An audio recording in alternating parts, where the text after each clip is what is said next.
I wanted to say a few things about the tour itself. One of them is that I think it's impossible to do a completely objective tour about this piece of German history. So you're going to get it through my eyes, the way I see it. Hopefully it's sort of what you know as well. And the other thing that's important for you to know is a lot of what I have to show you today doesn't exist anymore. So I have a set of photographs that I'm going to use to help you recreate for yourselves the way. Yeah, many things don't exist anymore. I know. Yeah, Some does, but a lot of it doesn't. A lot of them are gone. So, having said all of that, let me tell you that this street behind me is Wilhelm. And from the time of Bismarck until the end of the Second World War, this was the main government street here in Berlin. So we're going to be spending some time in Wilhelmstrasse. Look down this little street, Vossstrasse. Those high-rise buildings in the background, that's Potsdamer Platz. Have you been there? Yeah, well, 15 years ago. Oh, well, it's really special now, especially the Sony Central. Yeah, well, it was there back then. Maybe it was 12 years ago. But... So, somewhere between the high-rise buildings and that white building, that's where the dividing line was at the end of the Second World War, between the American zone over there and the Russian zone over here. So we're in the former Russian zone, the former East Germany, and I would say 75% of this tour takes place in the former East. When we cross the border, I'll let you know. Have your passports ready? Yeah. Oh, shoot, we didn't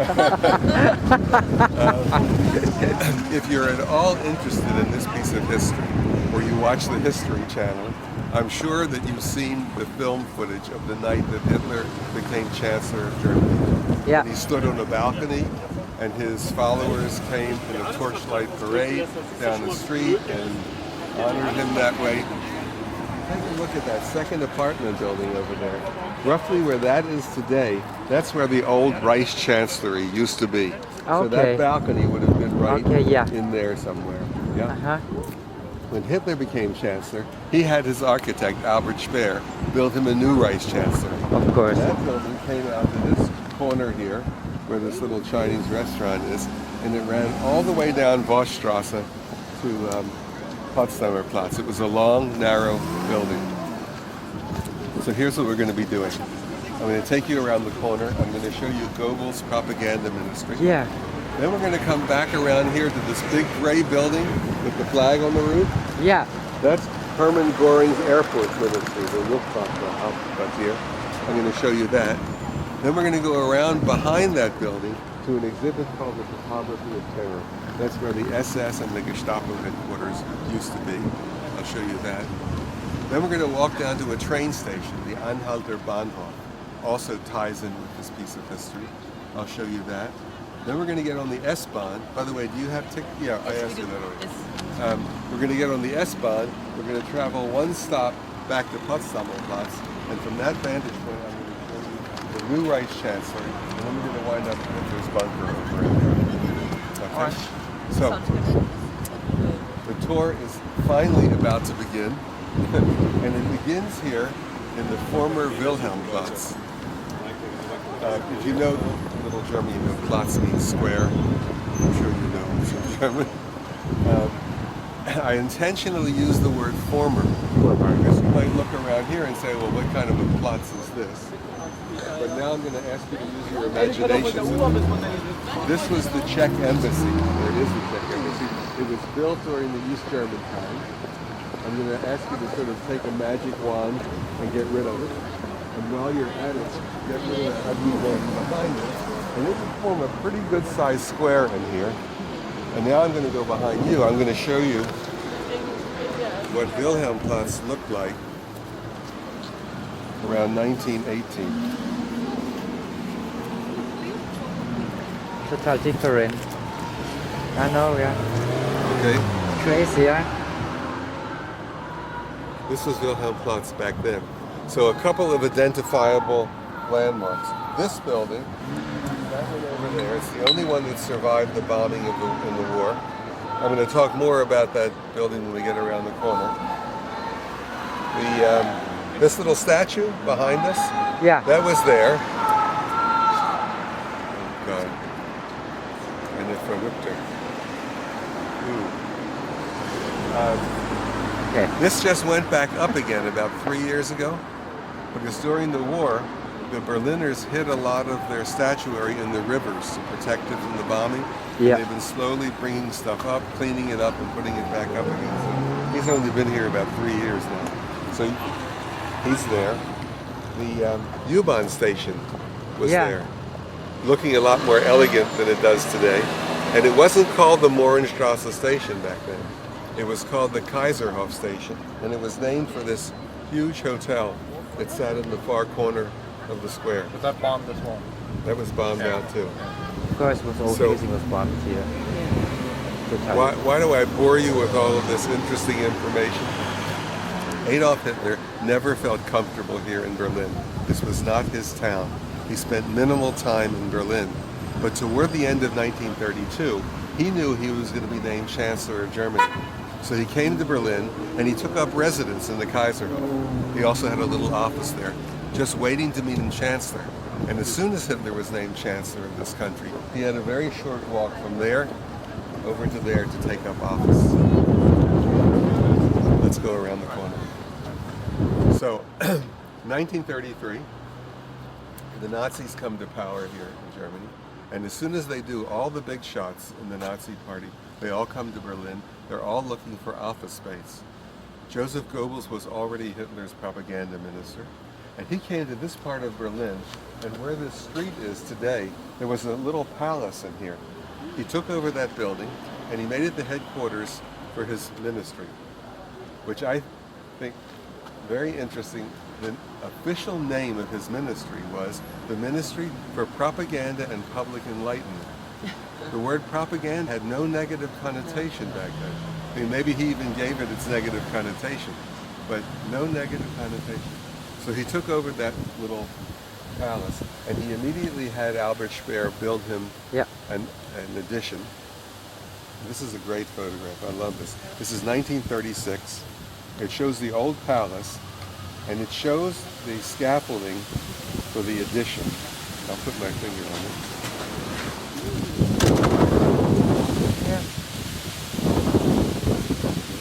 So the old palace got bombed out in 1943, and the Nazis tore the building down themselves. But this addition survived, and this is it. Very typical of their How was that architecture. possible? It survived. Huh? Fine. How was it possible? It survived. I have something more impossible that I'll tell you about later. So this building survived, and it's how the Ministry for Labor here in Germany. You can see this is very typical of Albert Speer's architecture, this neoclassic, heavy, domineering style. You can see the three closed-off windows and the doorways where it joined into the old palace. Was it designed like that? Yeah. Oh, yeah.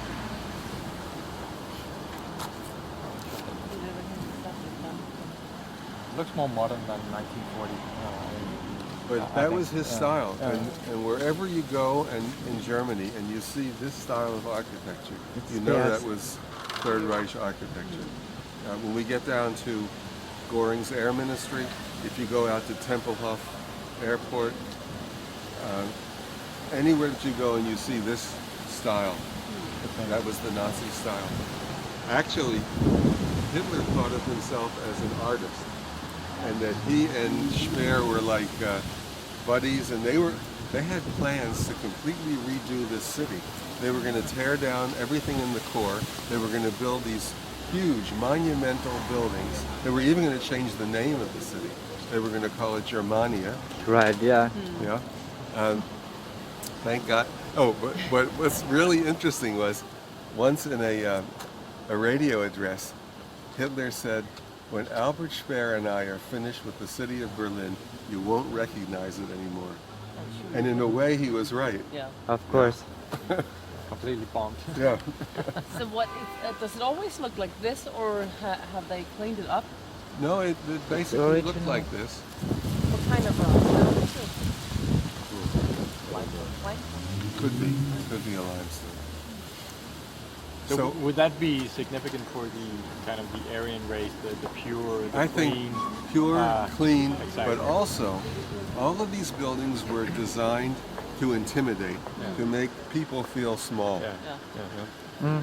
And they worked that way when you They came do a in. good job. Big grand entranceways, big stairways. That was the style. Stop walking around in America. No, everywhere now. No, but I mean, when you walk, with the skyscrapers and how Oh, yeah. and all that, Yeah. you feel very small sometimes. Yeah. True. When I first started to do the tour, which was almost 9 years ago now, I found out that that building on the corner that survived the bombing was also part of his ministry. And then I found out that Goebbels had 23 buildings all around Berlin under his control. And when I first heard that, I thought, what do we need so much office space for? But Goebbels and the Nazis and Goebbels were extremely clever. They knew that you needed propaganda to gain power, but you also needed it to maintain power. So that once the Nazis were in control here, it was this ministry that essentially controlled what the German people knew. And if you think about it, Goebbels had a relatively easy job. There was no television. Radio was in its infancy. The Nazis actually gave away millions of radios to their citizens so they could listen to their propaganda. No internet, no text messaging, no SMS. Basically, if you controlled the written word, you controlled what people knew. So newspapers and magazines, relatively easy to do. Yeah. And they burnt the books, so I guess. Yeah, the books that they didn't want people to read were banned or burned. Do we know anything about his background? Was he schooled in propaganda or rhetoric, or was it the people working for him that actually, Interestingly enough, Goebbels, among all the top Nazis, was really different.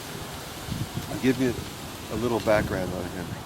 1927, so that was 5 or 6 years before the Nazis came to power here. Hitler sent Goebbels to Berlin, and he named him Gauleiter of the city of Berlin. Gauleiter means political leader. I mean, think about the arrogance of that. He showed up here, he was 26 years old. There were less than 500 members of the Nazi party here when he got here. And 2 years later, Goebbels got himself elected to the Reichstag, to the parliament. And it was because Goebbels was different.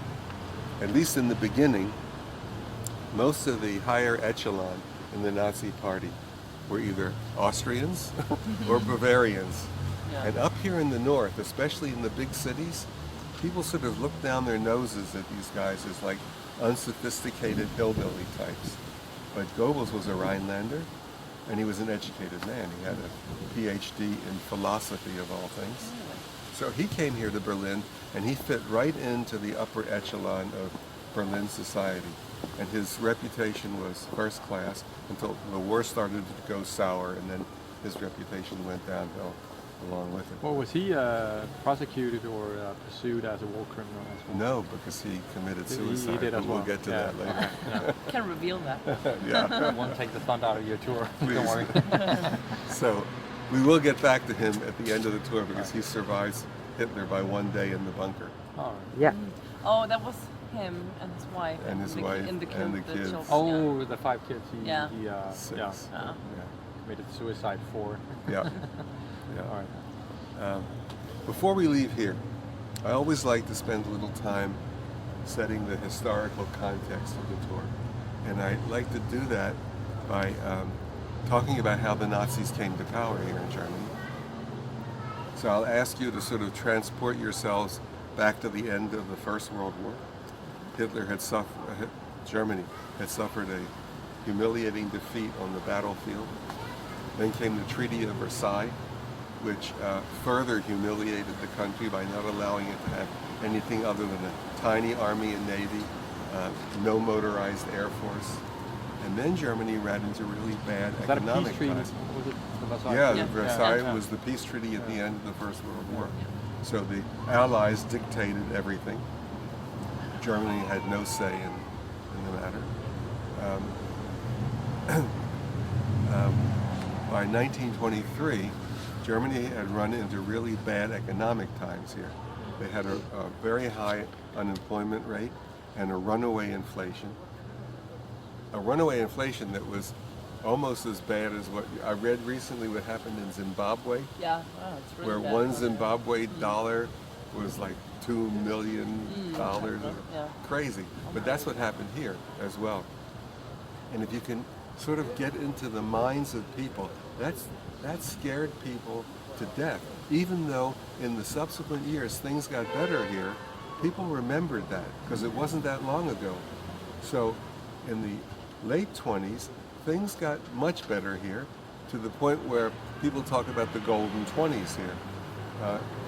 I don't know if you know who Christopher Isherwood was. He was an American writer, and he was here in the late 20s, early 30s, and he wrote a little group of stories that got put together later as the story Cabaret. You know the film? But that's a good movie. Yeah. Cabaret. Yeah. That's really a good movie. So that sort of gives you an idea of what things were like here at the peak of the good times here.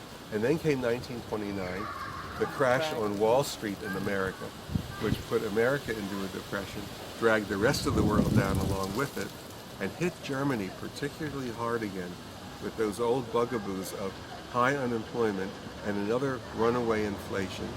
And then add into that political instability. There was a democracy here, the Weimar Republic, but it was a very weak democracy, and a democracy which seemed incapable of dealing with Germany's problems. People were losing faith in the democratic process and beginning to look to the two opposite ends of the political spectrum for some answers. To the left, to the communists, to the right, to the fascists, to the Nazis. If you would have lived in any of Germany's big cities in those late 20s, early 30 years, these two groups were actually fighting in the streets of German cities almost on a daily basis. So you had high unemployment, you had a runaway inflation, and you had political chaos. And then came the elections of 1932. Hitler was, of course, the candidate for the Nazi Party. He might not have had answers to Germany's problems, but he knew who to blame them on, the communists and the Jews. And enough people were either scared enough or stupid enough that they bought that line of reasoning that in that election, the Nazi Party got the most votes of any party. Germany has a parliamentary system with a presidency and a chancellery. The president at that time was a retired general, Hindenburg, who knew that based on those election returns, he was going to have to name Hitler chancellor. He didn't like him, he didn't trust him, and there were actually a group of men around Hindenburg who felt the same way. But they were convinced in their arrogance that they could control him. So one way of controlling him was they forced him into a coalition government. In his first cabinet, he only had two Nazis. He had Goering and a man named Frick. But as soon as Adolf Hitler was named Chancellor of this country, he set about turning Germany into a one-party dictatorship. Yeah. And the first thing he wanted was a clear mandate. So he called for new elections in March of '33, and then he set about rigging the elections. Had a lot of communist leaders arrested and thrown in jail. Yeah. They didn't quite know what they could get away with at that point, but he allowed Goebbels to slowly begin denying the use of the media to any other party other than the Nazi Party. Now the elections are coming up. It's the end of February, 27th of February. Something happens that I used to say was either great luck or great planning. I'm now convinced it was great planning. There's a fire in the Reichstag building. So the Reichstag building is gutted by fire. Hitler screams that this is a Bolshevik communist plot to take over the country, which is, of course, exactly what he was up to. He goes to old man Hindenburg, who is in his 80s and rapidly heading into senility, and he asks for emergency powers to deal with this crisis. It was actually a crisis which Goebbels and Goering had cooked up. Hindenburg grants him those emergency powers, and he uses those to really fix the upcoming elections. And again, they did some clever things. They let some of those communist leaders out of jail and let them run in the election. And in effect, what that did was it split the vote on the left end of the political spectrum between the communists and the social democrats. So it weakened that end of the political spectrum. They totally clamped down on the use of the Mia by any other party other than the Nazi party. So here are the results of that election. Nationwide, the Nazis got 44% of the vote. By the way, they never got a majority in this country. They never did. Never did. In that election, they got 44% of the vote. Up here in the north, in the big cities, Hamburg, Hanover, Frankfurt, Berlin, they never got more than 35%. I think here in Berlin it was 32%. But Hitler needed no more than that, because as soon as a new Reichstag was convened, he got together with some other small right-wing parties, and they rammed through what became known as the Enabling Act. In effect, it gave Hitler dictatorial powers. And then in the summer of 1934, old man Hindenburg died. Hitler took the chancellery and the presidency, rolled them into one, declared himself Führer, leader, and then he got the military to swear a new oath of allegiance, no longer to the country Germany, but personally to him, Adolf Hitler. And from that point on, Germany had totally fallen off the democratic cliff. Went downhill. I tell this story, I guess 2 times a week in the summertime, and every time I tell it, what strikes me over and over again is how fragile and delicate a democracy is, and how easily it can be subverted. Something I worried about for my own country for the last 8 years. Post-war history, because that's also very interesting. I told you that this was the East German government headquarters until 1956. So in 1953, Joseph Stalin died, and most East Germans thought things were going to get better for them, and in fact, they got worse. So there were a group of construction workers here in East Berlin working on, I don't know, an apartment building or something, and they were told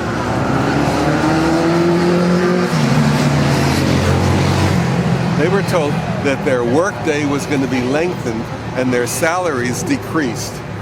So about 80 of them got annoyed enough at this piece of information that they decided to do something that in communist East Germany was a gutsy thing to do. They decided to come over here to the government building and protest. Actually, all they really wanted was to get their working conditions back the way they were. So on the 16th of June, 1953, they first went over to Alexanderplatz, where the big TV tower is. They held a rally there, and then they came marching over here. By the time they got here, there were 10,000 East Berliners with them. So they staged a massive rally in front of this building, and then they called for a work stoppage the next day. So on the 17th of June, 1953, there was a work stoppage. Okay, call out as soon as you see it. I want you to tell me the difference between, this is a photograph of this building right after it was completed in 1936. What's the difference between the way it looks now and the way it looked then? That's what it looked like then. The statue. Yeah, with the swastikas and the eagles. Yeah. So essentially, it's the same building. It survived the bombing of Berlin. If you look at the far end, the stonework is a little bit of a different color down there. There was a little bit of damage down there. But essentially, this building survived the war. And as you can see, again, this is very typical of Albert Speer's architecture. Clean lines, neoclassic, but also domineering, imposing, strong. It's unfriendly in a sense because you kind of get pushed back. You know, it's the clean surface, and there's no warmth and nothing. No. So, 1935, Adolf Hitler tore up the Treaty of Versailles, which I told you before did not allow Germany to have anything other than a tiny army and a tiny navy and no motorized air force. And as soon as he tore up that treaty, the Germans began building fighters and bombers and rearming, and Hitler needed somebody to manage all of that. So he turned to the man who was already the head of the Prussian police force, Hermann Goering, and he named him head of his new Luftwaffe, head of the Air Force, and head of rearmament. Rearmament. So Goering is actually wearing 3 hats in this new administration, 3 important jobs. He needed a lot of office space, and he came down to this end of Wilhelmstrasse with Albert Speer. There were some old government buildings here, and he said, tear them down and then build me a ministry. And he put a provision in the contract. He wanted this building completed in time for the 1936 Olympics. So Speer had 18 months to plan, design, and build this building. And he got the job done in 18 months. Actually, for the 1936 Olympics, the Nazis cleaned up their act a lot. They let a lot of people out of the camps. They took down all of the anti-Semitic banners and slogans around town. But they also printed a brochure for international visitors. And in that brochure was this photograph. Okay. But it had a caption under it. And the caption read, "This building is a monument carved in stone to the reawakened fighting spirit of Germany." So 1936, Adolf Hitler was already on the warpath. He knew exactly where he was taking this country. No question in my mind. So as I told you, this building at the end of the war was used by the East German government until 1956. They moved out. They turned it over to their commission for planning. I don't know what that was. But it was used that way until the wall came down. And when the wall came down, the reunified German government had a huge problem with real estate issues. If you think about it, in East Germany, the government owned everything. And suddenly people were showing up from all around the world with documents claiming this house or this farm or this piece of land belonged to my family since whenever. Somebody had to decide who owned what. So the government created an organization called the Treuhand, and their job was to deal with those real estate issues. And they were housed in here. They finished up their work in 1994. They moved out. And then it was decided to do a rolling refurbishment of the building. So they started at this end, working down here at this end. They finished about 6 years ago. Once they got started, they realized that a building that was put up in 18 months was not very well constructed. So the cost overruns were huge. I mean, I think over 100%. They would have been better off just tearing it down and starting over from scratch. But they finished the historical job. building. It's a historical building. Yes. I imagine they couldn't do that. No. Now they couldn't do it. When they were doing the reconstruction, they did find one part of the building that was very well constructed. The air raid shelters down in the basement. So apparently, That's Mr. where they Goering, started. apparently, Mr. Goering had a pretty good idea of what Berlin had to start with. But Hermann Goering made a really stupid mistake. Right after the beginning of the war, I think it was the end of 39, beginning 40, in a radio address to the German people, Hermann Goering actually said, "As the head of your new Air Force, I give you my promise. If a single foreign bomb ever falls on the city of Berlin, you can call me Mr. Meyer." Meyer was a very common Jewish name. And toward the end of the war, down in the air raid shelters during the heavy bombardments, people sarcastically referred to Goering as Herr Meyer. He shouldn't have said that. No, he Backfired shouldn't on have. him, huh?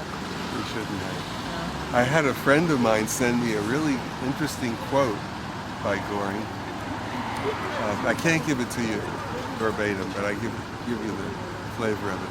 This is Goering, and he's talking obviously to a group of his closest associates, and he's talking about how you get people to go to war. And what he said essentially was, what poor slob working on a farm somewhere wants to go to war because I say so, when about the best he can hope for is to return to his little piece of land alive and in one piece. The only way to get him to go is to make him believe he's under threat of attack himself. Oh, yeah. Also applies. They just I think, knew what to to say. today's Yeah. Well, it seems like it still works Yeah, it does. in a lot of places. In a lot of countries. Unfortunately. Yeah. We're going to go to the other end of the building here. I'm going to show you a photograph of what this building looked like at the end of the war. And then I'm going to talk some about what I call the mystery of this tour. So let's go down here. You know where Goering's office was in here? It's,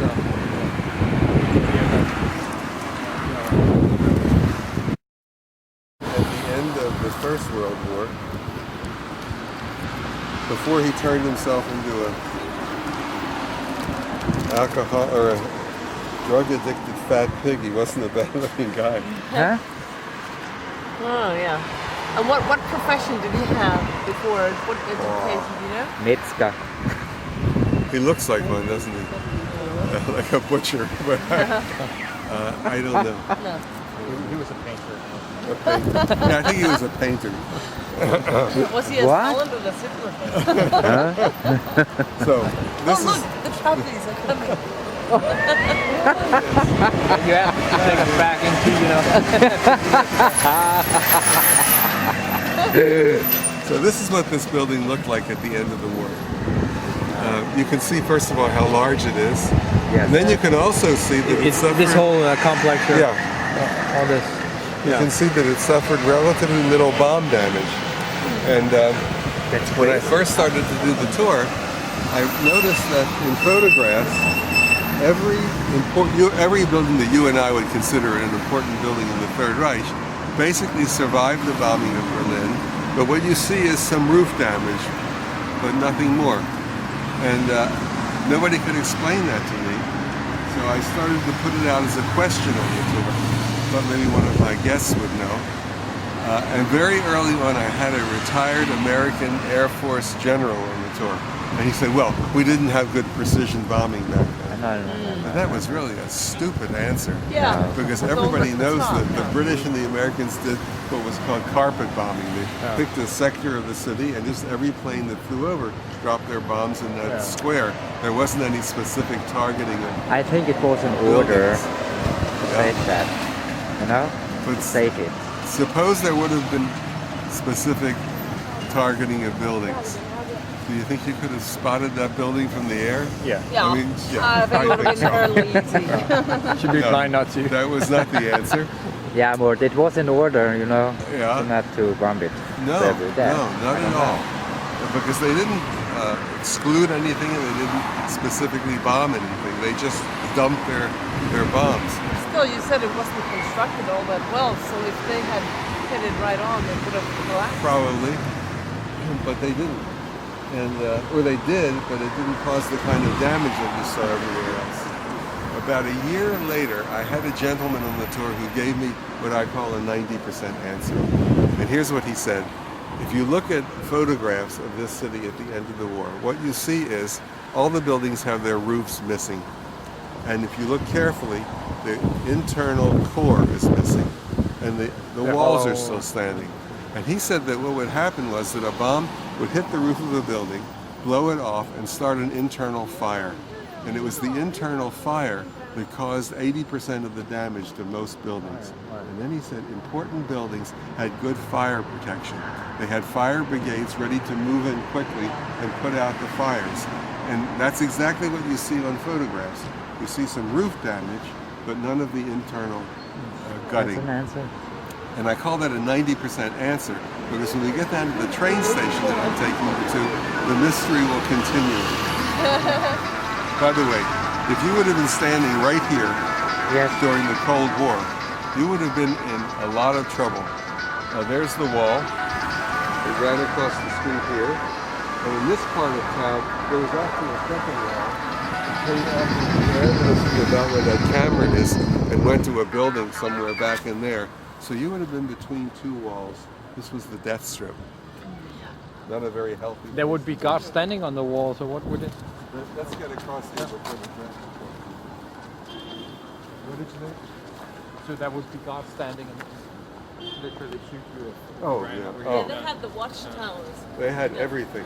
They had watchtowers, they had dogs, they had electrical wires, they Mines. had mines, and they kept improving it. They constantly were improving it, making it better, making it more here in Berlin. Not more than that.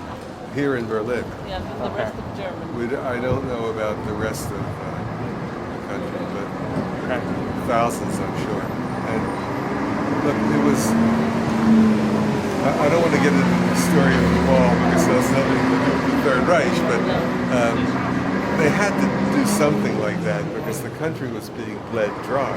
People were being educated free in their universities, and then they were leaving to go to the West to earn their fortunes. And they were having a total drain brain. They couldn't, I mean, people, I think it was something like 10,000 a week were going over into the West. They just couldn't put up with that any longer.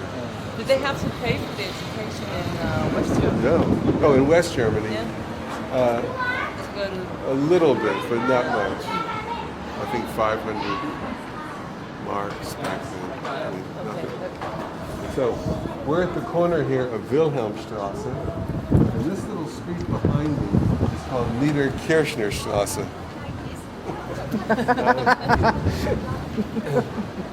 But it's called Niederkirchnerstrasse today. But do you have any idea what this street was called back then? No. This Karl is Marx.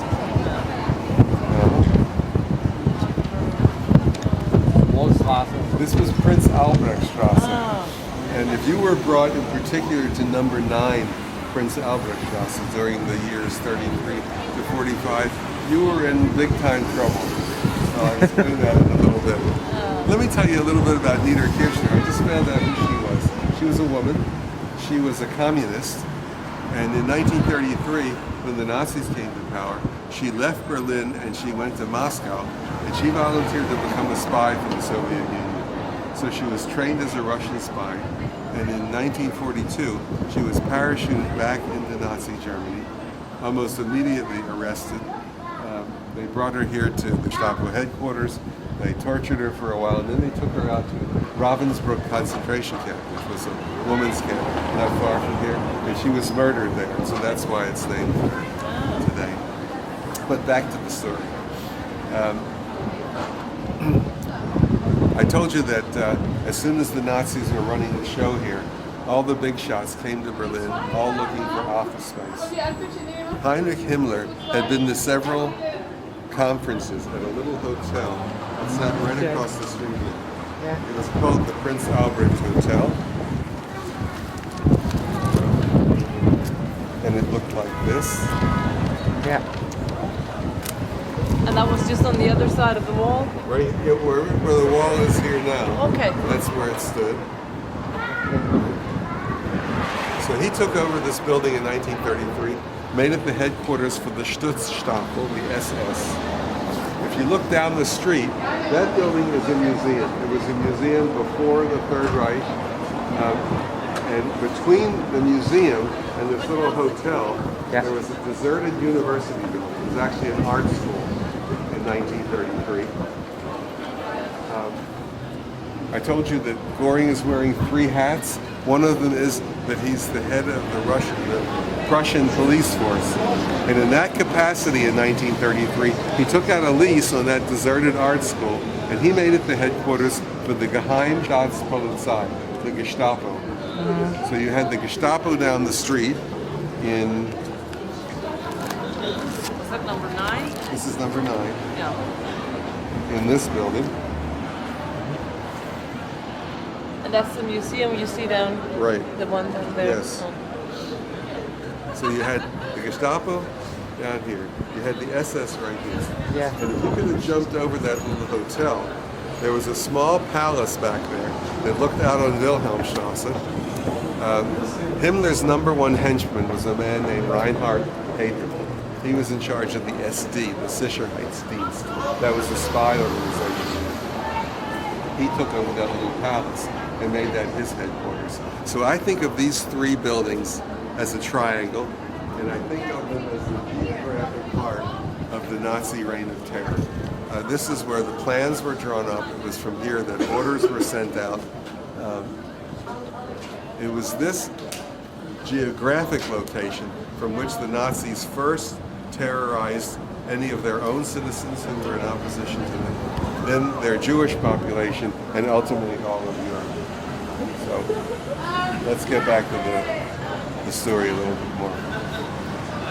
I want to talk some about each of the organizations because there's very often confusion about that.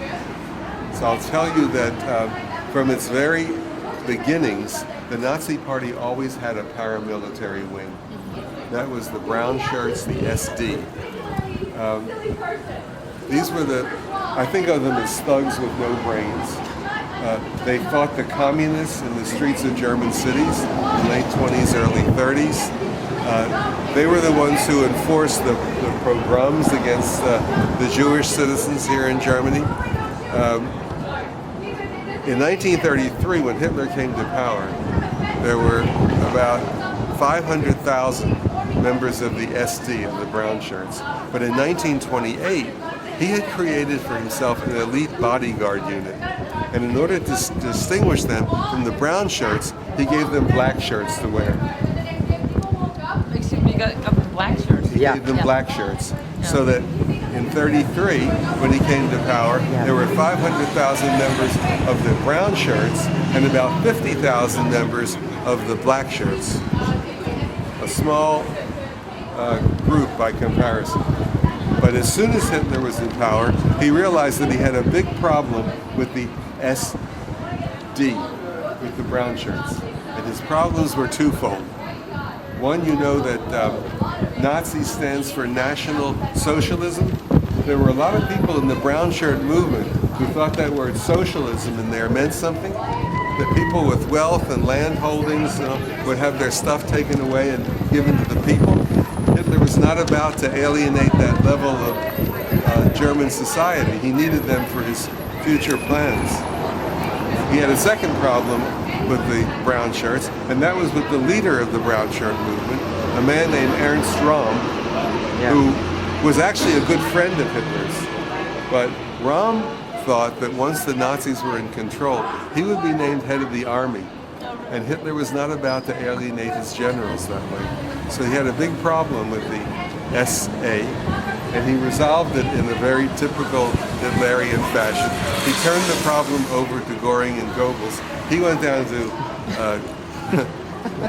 Berchtesgaden for the weekend, and in what became known as the Night of the Long Knives, these two guys had about 200 top members of the SA murdered, including Röhm. And from that point, the SA was demoted, the SS promoted under Heinrich Himmler. That was at the point in which he gave his SS men the complete black uniforms to wear with the skull and crossbones on the cap.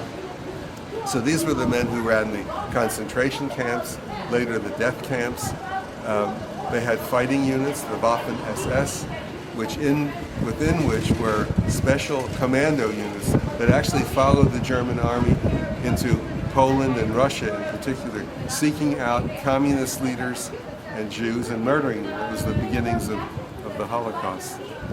So the SS was an abbreviation of? Stutzstaffel. Okay. Yeah, a special one. So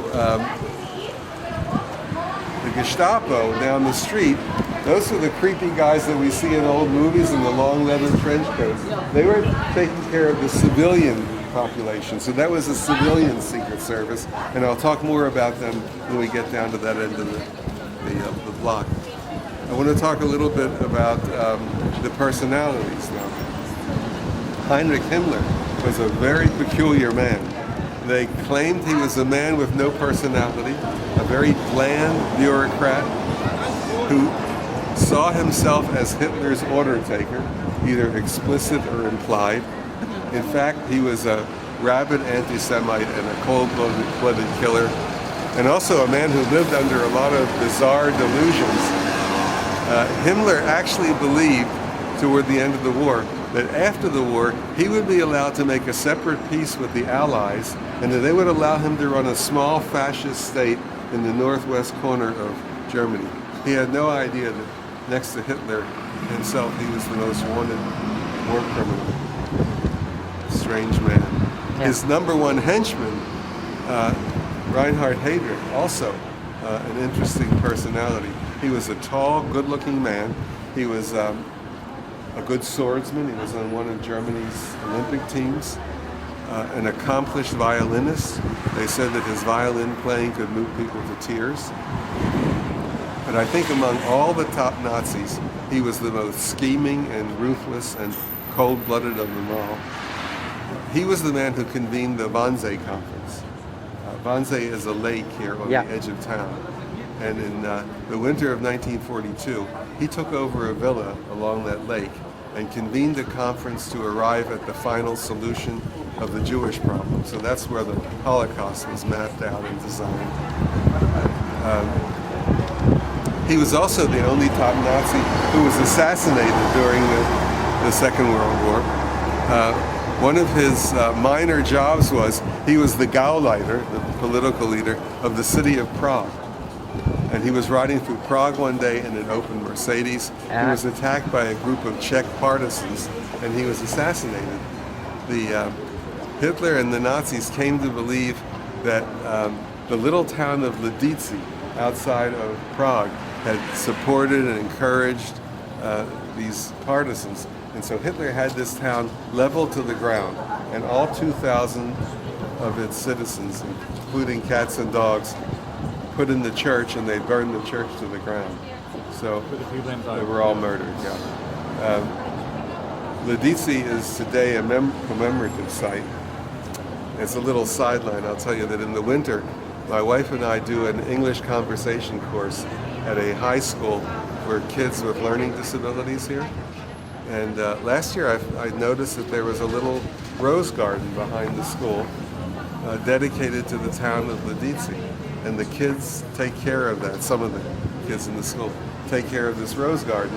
And anyone who do, in the summertime, they get to go to Ledisi and they have a rose garden there and they take care of that. And I tell you that to give you some idea as to what Germany is like today. I think the Germans do a pretty good job, or have done a pretty good job, of compensating for what the Nazis did in the best way they can. I don't think you can ever really compensate. But the Germans, I told Karina earlier today, they seem to be quite open about what happened. Yes. I mean, if you take Japan, for instance, they have for many Never. years, denied that their role or, diminished their role. I want to show you first what this building looked like at the end of the war. So here's the museum behind us, right? And here's the Gestapo headquarters, which sat right in here. And as soon as, I forgot to tell you that, as soon as Goering took over this building, he had a cell block built onto the back with 52 cells. That was back in there, okay? And here's So this front here, that would be that yeah, street. right here. All right. Right? It's Oberstrasse here. So, at the end of the war, this of course was in West Berlin. These buildings were only minorly damaged. They could have been fixed up and used again, but nobody was going to put any money into them, and with the onus hanging over them, nobody wanted to use them. They stood empty for about 7 years, and then the West Berlin government tore them all down, dumped the rubble in a pile over there, and this also became a no man's land. Not because the West Berlin government was trying to keep people away from here, but most people just had no reason to come to this part of Berlin. And it stayed that way until 1980, because in '79, the West Berlin government decided to fix up the museum and open it up again. So they spent a couple of years restoring it. By the way, they intentionally left the bullet and shrapnel holes in the outside. Gives you a pretty good idea of the intensity of the battle for Berlin. Shooting. Yeah. So now 1980, they're ready to reopen the museum, but they had a big problem with the front door because the wall ran right across it. Yeah. So they decided to make the old back door into the front, into the entrance. So imagine now opening night, a black tie affair. All the important people in West Germany and West Berlin were invited. Limousines are pulling up back there, letting people out in ball gowns and tuxedos, and a group of students held up a big sign back in the corner there that said, "Do you realize you're just steps away from the former torture cells of the Gestapo?" Yeah. And for the first time since the end of the war, there was suddenly some interest in this site. So a group of students came here, archaeology students, and they started to dig out the basement wall of the Gestapo headquarters. So that's the actual basement wall of the Gestapo headquarters. They immediately... Is that going to be preserved? Yeah. They immediately got government interest and government funding, And then the entire basement wall was dug out of the Gestapo headquarters, and also up there, the SS headquarters. It left a trench here. And then they put like a wooden roof over it.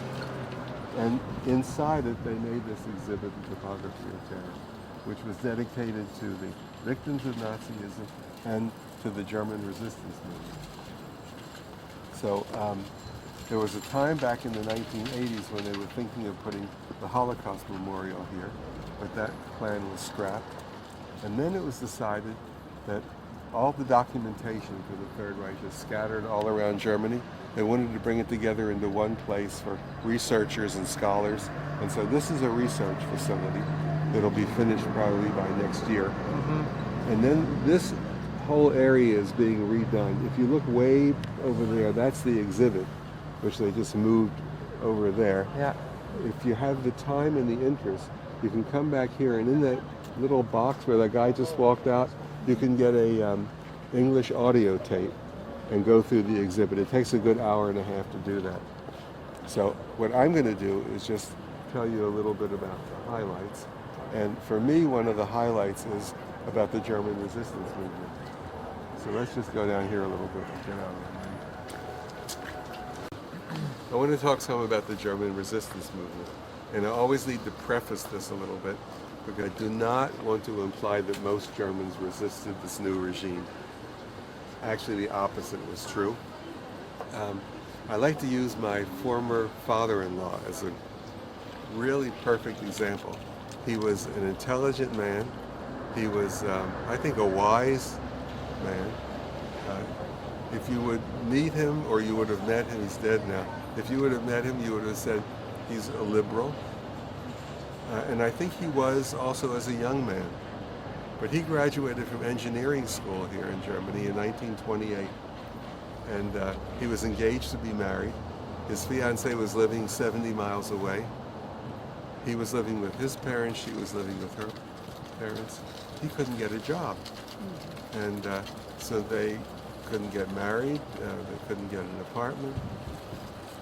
He saw her like once every 6 weeks. And that went on 1928, 29, 30, 31, 32, 5 years. And then Hitler comes to power and starts to build the Autobahn, and he gets a job working as an engineer on the Autobahn. He has a job, he has money, they get married, they get an apartment. You better believe there was a photograph of Adolf on the living room wall.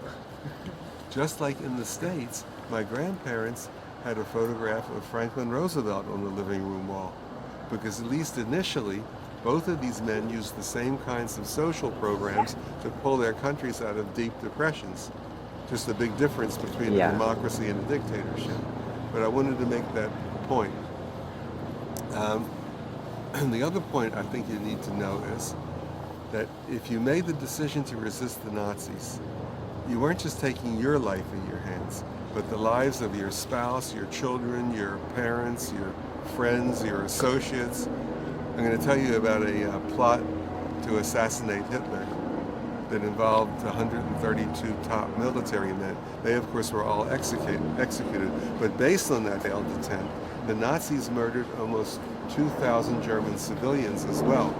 So it took a lot of courage to make the decision to resist the Nazis.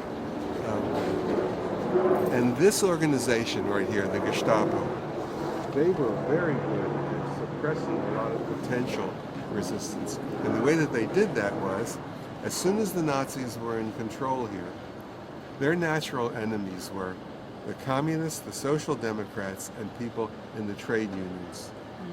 So as soon as they were in control, the Gestapo arrested some leaders out of each of these organizations. They brought them here.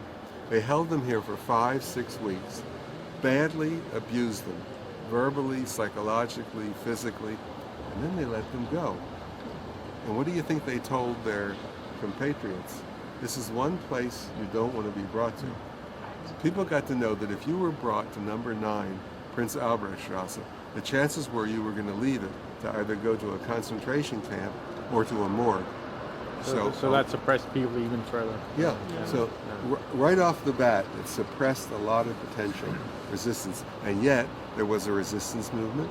There's a museum here in Berlin dedicated to the German resistance movement. There were literally thousands of people who found ways to resist the Nazis. I've picked 3 that I'm going to talk about. So I'll show you first a bad photograph of a good guy. Better than a good photograph of a bad guy. Here's a good photograph of a bad, Yeah. bad guy.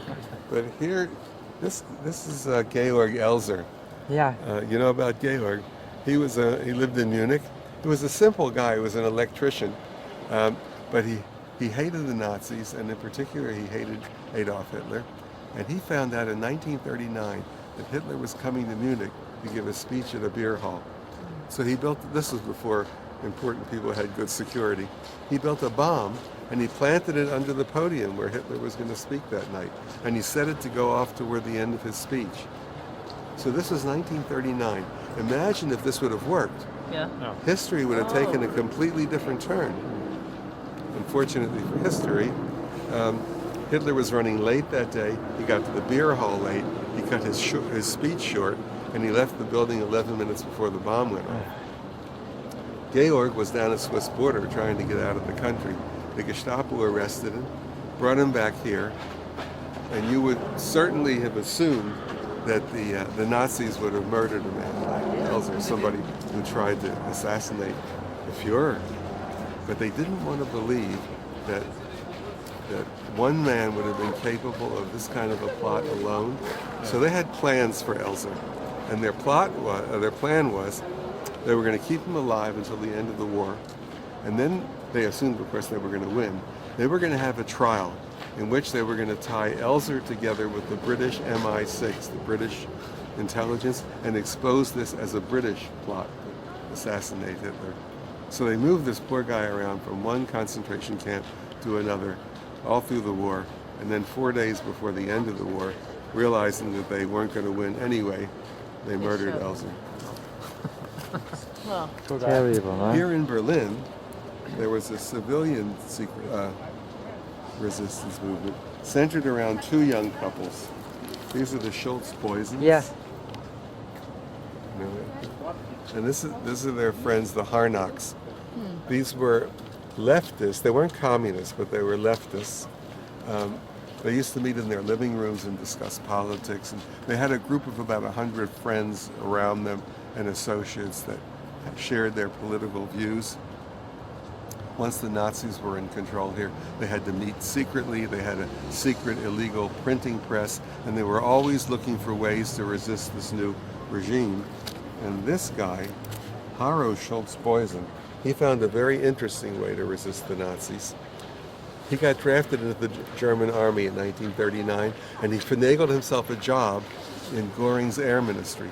And he began stealing classified documents out of there and sending them off to Russia, to Moscow. He was a leftist anyway, so that was his tendency.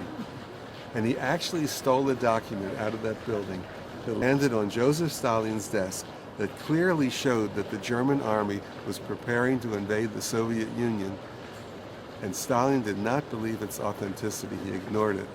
So another one of those times when history might have taken another turn, and it didn't. Well, you can imagine how difficult it is to trust information in times like that. Yeah. I mean, it's easy for us to say now, 60 years later. But when you're writing the middle I've of it, seen it's that not very document. easy. It had the stamp, you know, the Could be Nazi misinformation, stamp on it. It's, Yeah. you know what? I came to think of when you said that. Well, he just tore up the side Treaty of Versailles. Yeah. What about the rest of the world? Didn't they react to that? They were so tired of war. The First World War was a horror. You know, millions of young men were slaughtered in that war, and it hadn't been that long, and people remembered it, and there was no real willingness to go back to war, and the only way to stop Hitler would have been to start a war against him, and people just were not willing to do that. That's why I'm going to talk about that later on. Lord Chamberlain, you know, went down to Munich and signed this piece of paper that was going to bring peace in our time. Well, it didn't, but that's where the tendency was at that point, was to do anything possible to placate him, to calm him down, but sure. He has a bigger nose though, but So von Stauffenberg was a very interesting man. He was a military man before the Nazis came to power. And like any good military man, you get a new government, you serve your government. He initially had no problem with the Nazis.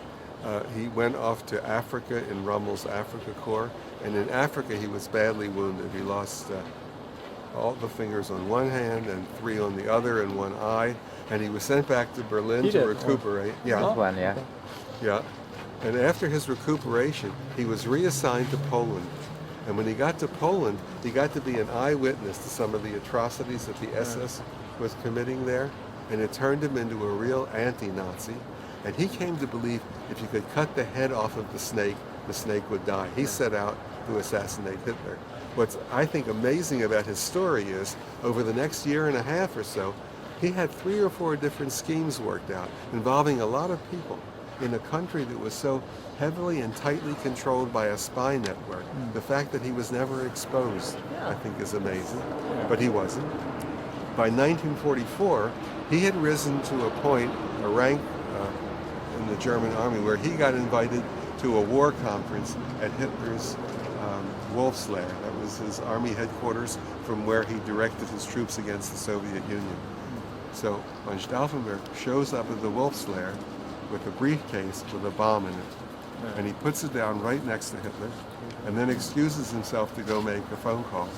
And while he's out of the room, some helpful German general thinks, aha, this briefcase might be in the Führer's way, and he picked it up and moved it around behind a big, heavy wooden leg of the table. So the bomb went off. It actually killed 2 people in the room. But Hitler had his eardrum and his shoulder a little messed up, and he survived. When Stauffenberg is outside, he sees the explosion behind him. He thinks, aha, I've done it. He gets in his plane, flies back here to Berlin, expecting that his co-conspirators have taken over the radio station and the army headquarters on Benlerstrasse, which is now Stauffenbergstrasse. So he gets to that army headquarters building, and much to his dismay, discovers that Hitler is still alive. So he and 3 of his closest associates spend the next few hours trying to keep this thing alive. But there happened to be a general in the building. He wasn't a part of the plot, but he knew about it. He got to be very concerned that if these men were arrested and tortured, that they might implicate him. He was taking no chances. He had them arrested, taken into the courtyard of that building, put up against the wall and shot. That building, the former Army headquarters building, is now the home of the German Resistance Movement Museum, and in that courtyard is a very touching memorial to Klaus von Stauffenberg. He's a hero in today's Germany. The 20th of July is a commemorative day here.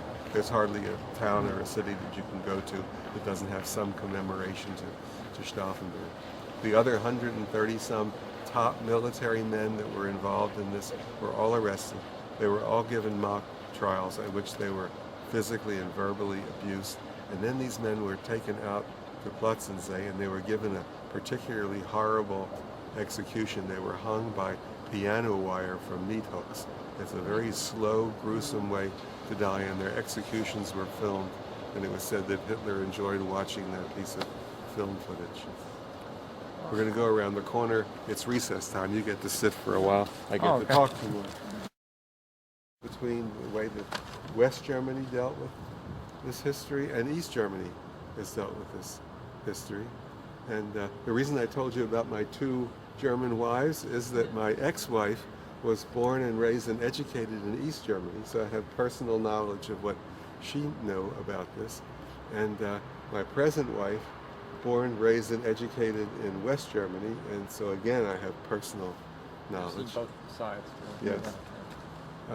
So West Germany, I can tell you that the motto at the end of the Second World War was, cover up this piece of history in any way possible and move into the future. The West side. West. West, yeah. And a good way to cover up a piece of history is to not teach your children about it. So if you talk to people of my wife's generation who were educated in the 50s and 60s, they'll tell you they didn't learn anything about this piece of history. That their history teachers never quite managed to get past Bismarck. Sort of history ended with Bismarck. And it was that way until the late 1960s, when there was this cultural revolution. People who were part of that still call themselves 68ers. This was the first generation of Germans who wanted to get rid of the old Germany and create a new one. And they also wanted to know from their parents, what did you know about what happened here? What part did you play in it? It tore a lot of families apart, but it also made huge changes.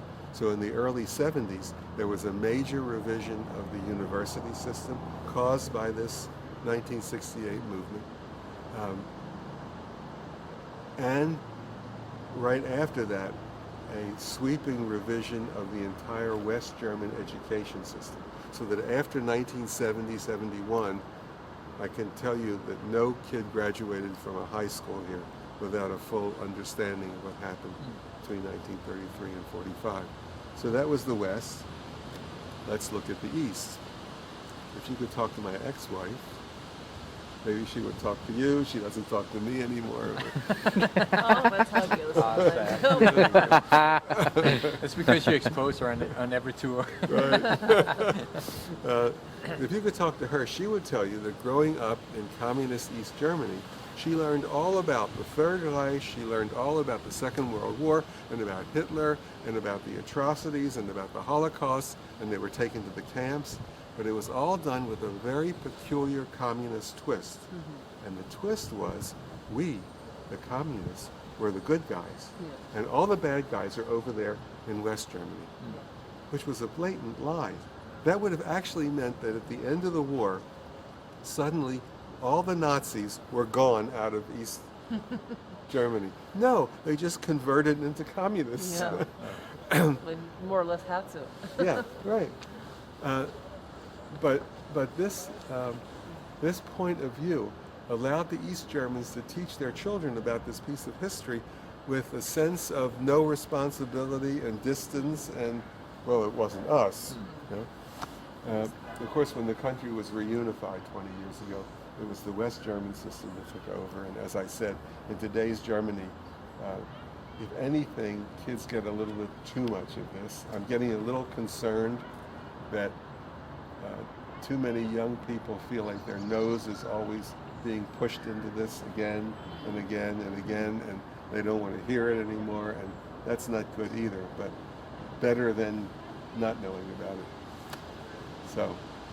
Is it your impression that it has evened out now a little bit, the standard of living, between former East and former West? Standard of living, generally speaking, yes. But there's still a huge mental difference. There's still a wall in the mind between East and West. And it's going to take another couple of generations for that to go away. This Unification Day, I'm wondering who's celebrating. Who's being united? Yeah, who's really celebrating? Right, and you remember I told you that when the new Reichschancellery was built, it came down this little street, this is Woststrasse, and ran all the way down to Potsdamer Platz, which is right there. It was a long, narrow building, and it looked like this. Huh. And where? Here? Or? Right here. Yeah, right here. Yeah. So we're standing across the street from this, which was a side entrance, and it was a side entrance that was almost never used. I'll explain that in a minute. Speer promised Hitler he'd have this building done by January 1, 1939, and he came in one day under his promise, but he had 4,000 people working around the clock on this building, and he got the job done. Do you know what happened to Albert Speer? Yeah. He also a war criminal. He was tried in Nuremberg, and he was given a life sentence. But after 20 years, they let him go. and then he wrote his memoirs, which was just, I think, a total justification and an explanation and a lot of lies too. No excuses. Yeah. And he died 68 in London. Yeah. 1968 he died in London. I heard, yeah. Could be 68. You know, the man was using slave labor all around Germany, and to say that he didn't know anything about that is ridiculous. So, this is an interesting diagram. This is Wilhelmstrasse here, and this is Voss, this little street in front of us. We're standing right about here, and this is that side entrance that I showed you. So, this is the old Reichschancellery, looking out on Wilhelmstrasse. So the grey building, that's a building, is it? Yeah, the grey is a building. Yeah. Right? So this is the new Reichschancellery. If you would have been a visitor to visit Hitler, your car would have been left in a courtyard off of Wilhelmstrasse up there, and then you would have had a 250-yard walk down a long corridor to the entrance to his offices. Those are his offices. There's the gardens behind it. This is the bunker where we're headed. So if you think about it, this whole thing is a hallway just built to impress, because the only thing here really is his office. Show off power, huh? Yeah. That much money to build this. This is what that hallway looked like. Crazy. From the side here, the side entrance. Yeah. Yeah. Are those eagles or are they just... No, they're Just decorative stuff. We were talking about the eagle. Yeah. We saw this, was it the Altes Museum? Yeah. How they had those up at the top of the building, and it's also on the flag. So, but did they start to use it as a symbol also, you know, during I think I've seen it in the Third Reich? Well, look, the eagle was always a symbol in Germany. It was Yeah. always used. The Nazis added the swastika underneath. Yeah. And then at the end of the war, a lot of times they just chiseled away the swastika and left the eagle. And I move around Berlin and look at old buildings, and you see the big eagle and his claws, and you know there used to be something underneath. Yeah, it's not there anymore. This was Hitler's office. Wow, Everything in here designed nice. by Speer. Was his desk here? Yeah. Yeah. Very big and impressive. Nice office. It's a mix of Art Deco, huh? This is And the here- entrance to his office. Yeah. There would have been 2 Nazi or SS guards, guards there. You can see the eagle and the... Yeah. Yeah. So take that away. Yeah. Right, yeah.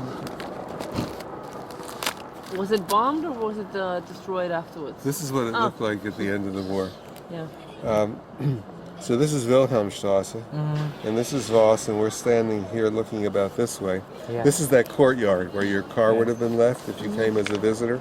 And you can see some roof damage, Yeah. but essentially it survived the bombing. So what was all this used for? Offices or nothing? No, or a hallway. hallways? Just to impress.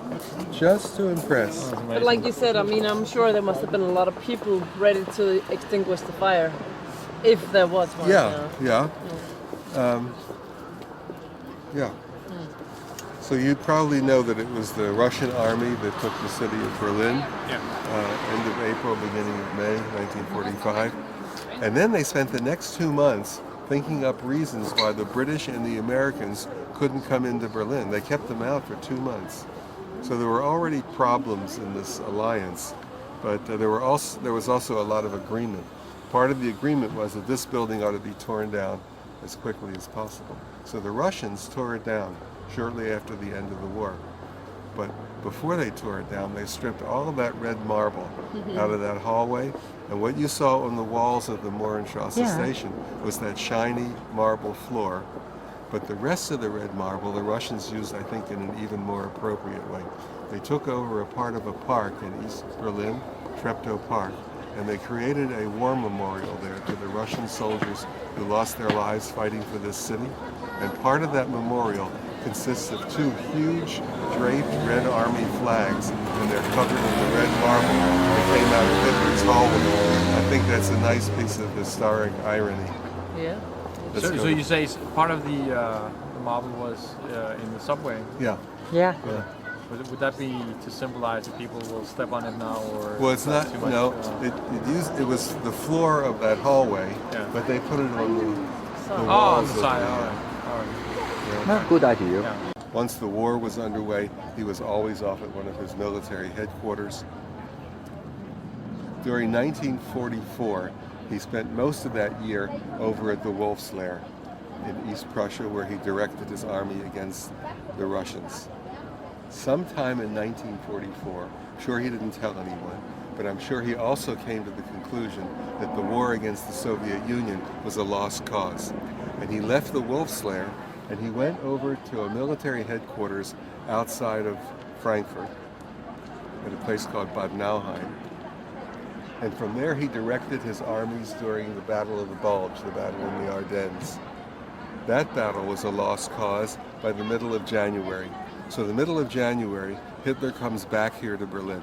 And he comes back here almost exactly at the same time that the Soviet army arrives at the Oder River. Now the Oder River is about 40 miles east of here. It's now the border between Poland and Germany. So the Soviet army arrives at the Oder River. Stalin's generals send him a message that they think they can take the city of Berlin by the middle of February. But Joseph Stalin completely overestimated what was left of the Russian army. He was really afraid that if he allowed his troops to cross the river in strength too soon, they would just be annihilated. So he sent them back a message, and his message was, establish bridgeheads over the river, but wait for reinforcements. And a lot of those troops that got there in mid-January 45 waited for 2.5 months for a buildup. But by the time the Soviet army was ready for an assault on the city of Berlin, there were 2.5 million battle-hardened Russian troops at the Oder River with every imaginable piece of military equipment. If you go out there, it's very flat countryside. About 10 miles in from the river, there's a little row of hills, the Zalo Hills. At the Zalo Hills, there were 250,000 Germans. I say Germans because I hesitate to say troops. There were soldiers there who had been parts of units that had already been beaten up in the war against the Soviets and then slapped together to make new units. But there were also a lot of old men, home guard, Hitler Youth, anybody who could fire a weapon was sent out to the Zalo Hills. 250,000 to 2.5 million, that's a 10-to-1 ratio. But the Germans put up a pretty stiff resistance. Did you say 2.5 million? 2.5 million Russians against 250,000 Germans. Lost cause. It took the Russians 5 days and cost them 45,000 casualties to overcome the Zalo Hills. So they paid a stiff price, but out of 2.5 million, a price that they could easily afford. And once the Zalo Hills was out of the way, the Soviet army had no problem in surrounding the city of Berlin and beginning to move in from all sides toward the middle. The middle of March, Hitler moved down into the bunker. The middle of April, Eva Braun showed up here in Berlin. Now we all know Eva Braun was Hitler's mistress. But I was surprised to find out throughout the war, most Germans had no idea who she was. When people would ask down at Berchtesgaden, who was that woman, they were always told she was part of the household staff. So she was a real mystery woman. Yeah. She came here to Berlin, even though Hitler had told her he didn't want her to come. He then ordered her to leave.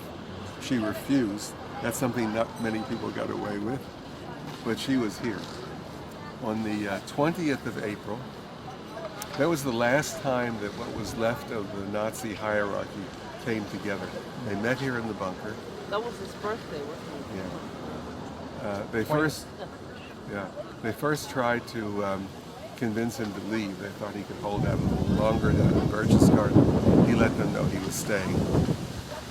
And then they toasted him in champagne because that was his 56th birthday. He also got a nice little birthday present from the Soviet military, because that was the first day that Soviet artillery was close enough to this spot to be lobbing shells into the garden here. Yeah. Hitler was an old World War I veteran, and with explosions going on upstairs, and he had to know that the end was near. Actually, by that point, he was a physical and a psychological wreck, totally paranoid, having people executed left and right for treason, trusting fewer and fewer people around him. So there's heavy fighting going on all around this area, but extremely heavy fighting going on around the Reichstag building. The new American embassy is just under that crane, so it's hard to see the Reichstag, but you can see the flag. Yeah. That flag is flying on the yeah. Reichstag building. So there's heavy, heavy fighting going on around the Reichstag. 5,000 troops lost their lives fighting for that building. And why? Because Joseph Stalin said he wanted the Soviet flag flying over the Reichstag by International Workers' Day, May the 1st. So 5,000 people lost their lives fighting for a building that had been fire gutted and out of use since 1933. I find that incredible. Yeah. Hard to believe anyone would do that. But Stalin wasn't a nice man either, was he? No, as we know. He was like so a now you know why he Hitler. would do that. Yeah, So- but he was no friend of yours, right? So is that the No. Only the Americans. the Reichstag, but the Brandenburger Tor is not that. Yeah, right? That's over there with the flag as Yeah. well. Yeah. Right around the corner. So, on the 29th of April, recognizing the end was near, Hitler wrote his last will and testament. That was a vitriolic document that actually blamed the demise of Nazism on, of course, the Jews, but also on the German people themselves. Yeah. For not having That the was will and crazy. the strength and the courage to carry out his vision. And then he planned his and Eva's suicide. And by then he already knew what had happened to Mussolini. After Mussolini and his mistress were killed in Milan, their bodies were strung upside down from lampposts, and they were humiliated that way. Hitler was not going to have that happen to him and to Eva. So he gave prior instructions that after their deaths, they were to be taken up here into the garden, put in a bomb crater, and burned and buried here. So on the morning of the 30th, by this point, he didn't even trust the cyanide capsules they were given. So he tested one out on their German Shepherd dog Blondie, and it worked. And then at about 3 in the afternoon, after morbid farewells, he and Eva both took cyanide. He also shot himself in the head. The bodies were brought up here into the garden. They were put into a bomb crater. 150 liters of gasoline were poured over them. They burned for 3 or 4 hours, and then dirt was thrown over them. So I'm convinced. They burned the bodies. Yes. Yeah. I'm convinced that Adolf Hitler died under the spot where we're standing. There are people who say he got away and went to Venezuela and he's still alive Yes, down all there. the stories. But He went to Florida, yeah. Oh, to Florida now. Yeah, he's in Sarasota. To Sarasota. He went, yeah, he went to visit her. getting again. his hair cut down there. But it must have been happened here, somewhere here, no? No, he went down the street to get a haircut. Of course. Well, okay. So, Okay. there are also people who say Elvis is still alive. Oh yeah, that. So we in North Carolina. Well, they did say. We did hear that that they found his and Eva's body. The Russians, they found the body and dug it Yeah, up. I'm going to get to that in a minute. Sorry. You're going to disprove that. Now. So, as soon as the fighting was over, the Soviet military intelligence, the Schmerz, I love that name. It sounds like Schmerz. something from James Bond. The Schmerz was sent on a mission, find Hitler dead or alive. So they came here to the ministry, to the chancellery. In the bunker downstairs, they found the 6 Goebbels children. Eva had poisoned her 6 children. By the way, I knew I forgot to tell you something. Goebbels had a villa right over there, looking out on the Tiergarten. And he had a bunker behind his house. He could have easily stayed over there, but he Yeah. wanted to be over here with the Fuhrer. So on the 22nd of the month, he brought his family over here. I think he would have loved to know that spot where his villa used to be is now part of the Holocaust Memorial. That would make him laugh, wouldn't it? Yeah, turn in his grave. So they found the Goebbels children poisoned down in the bunker. Then they came up here in the garden and they started digging around, and they found 2 shallow graves with 2 partially burned bodies in them. They didn't have really much time to dispose of Goebbels and his wife. So it was proven that Goebbels had shot Magda in the head and then shot himself.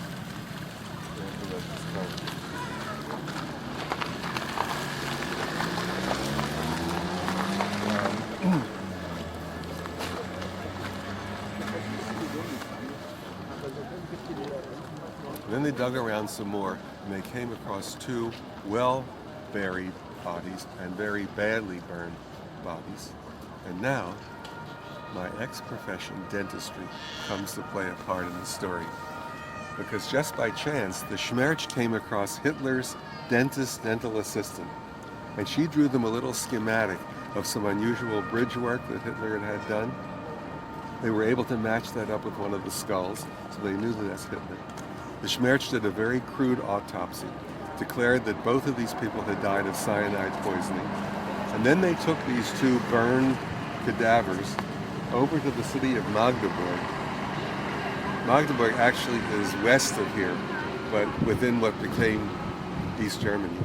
And the Schmerz took over a building there and made it their headquarters, and they reburied these 2 bodies in a courtyard in that building, and they stayed there until 1970. And in 1970, the Schmerz was going to turn that building over to the Stasi. But before they turned the building over, they dug up what was left of these 2 corpses. They reburned them, and they dumped the ashes in a sewer in Magdeburg, and that's the truth. What happened to the bunker? Well, right after the war, the Russians tried very unsuccessfully to blow it up. But 10 feet thick reinforced concrete is pretty hard to blow up. And they finally just gave up, and they threw dirt over it, and it stayed that way until the East Germans came in here to build these apartment buildings. Really? And they knew they were going to have to deal with the bunker issue. So they scraped some dirt off of the roof, they drilled some holes in, they put explosives in, they imploded whatever they could of the roof into the rest of the structure. They then flooded it, they then poured gravel in there, and then they built this parking lot over it.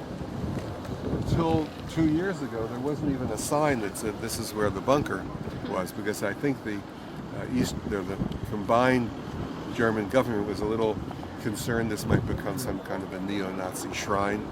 Oh, yes. It never did, and so Thank God. now there's a sign that tells a little bit about the bunker. So in effect, it's still down there. Nobody's ever going to see it again. Part of the bunker is still there. Yeah.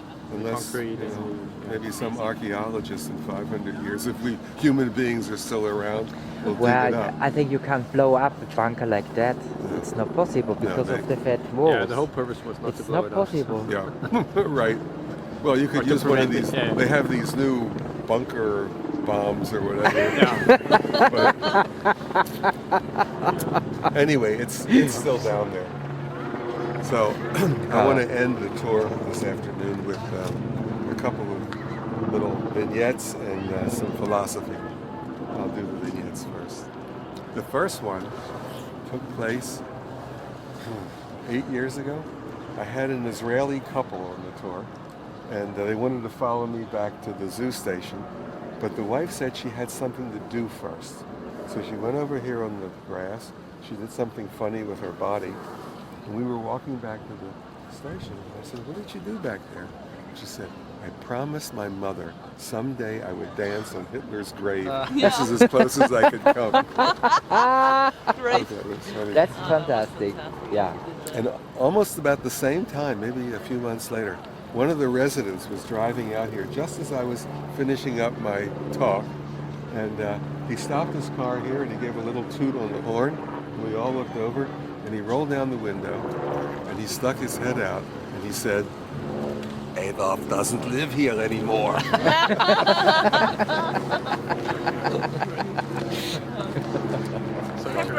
Great sense of humor, huh?